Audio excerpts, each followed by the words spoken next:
Hey everyone, welcome back to the Tomica Table, and today I have with me a Honda Fit limited color. So this isn't the red or orange version, this one is the light green or maybe jade color. So this one looks much better than the orange version. Don't have it with me right now, but I can assure you this one looks a lot better.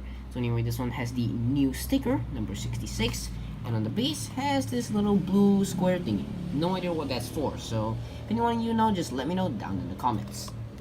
For the top of the box, just more random stuff, and for the back, it's a 2015 car. Well, obviously.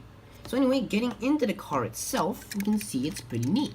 Pretty short, well not short, you know, not very long, very cute, and yeah, pretty nice color scheme. So let's get into the real review.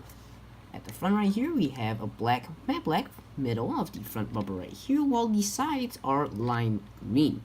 We have fog lights here with some printed details on there, on both sides. And you know, your green continues in your X shape all the way across.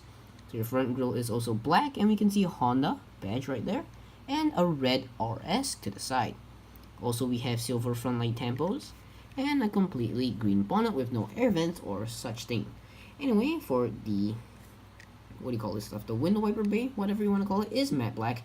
The really nice matte black of the Huracan Performante style, not some other stuff, but I really love this kind of matte black. So really hope that Tomica will do more of matte paints. So anyway, the doors don't open for the front, so can't really get in there for now. And anyway, we have a side little groove in the car which runs all the way from the rear light to the front right here, so underneath the A pillar. So right here in the front of the door, doesn't really continue into the bonnet, but starts from right here. Anyway, we can also see another groove at the bottom right here. This one's sloping gently upwards towards back. And we have 5-studded chrome wheels with a pretty nice suspension, pretty smooth. And for the back, we have rear light tampos, more rear light tampos going up the windscreen, rear windscreen. Pretty cool, haven't really seen that in a while. And blacked out back window because, you know, the boot opens and they tend to black out the windows. So anyway, we have a little silver stripe right here with the Honda logo in the center, with RS being below it right there, really small. Hopefully you can see it.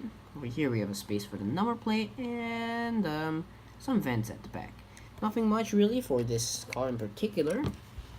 Not many details, but you know, still gonna review it because this model, well, I mean, the limited color's already been discontinued, but the normal color, the red one, will be discontinued soon, I think because of a Ferrari or some car like that. I need to check it out. So anyway, for the base, 2014, because some of the bases are 1 year before the car is released, Tomica Honda Fit number 66. So the one thing about this car that I absolutely hate is this thing right here. Looks pretty normal, right? Let me shift this over. And look. Never mind. There, see? It doesn't go up. I can't get up a sheet of paper, so because that right there is sticking in and blocking it. So yeah, maybe they should remove that kind of stuff so it can actually go up a piece of paper, because this is pretty annoying. So I guess that's pretty much it for the review of the Honda Fit RS, supposedly. So yeah, thank you all for watching. Do like, comment, and subscribe.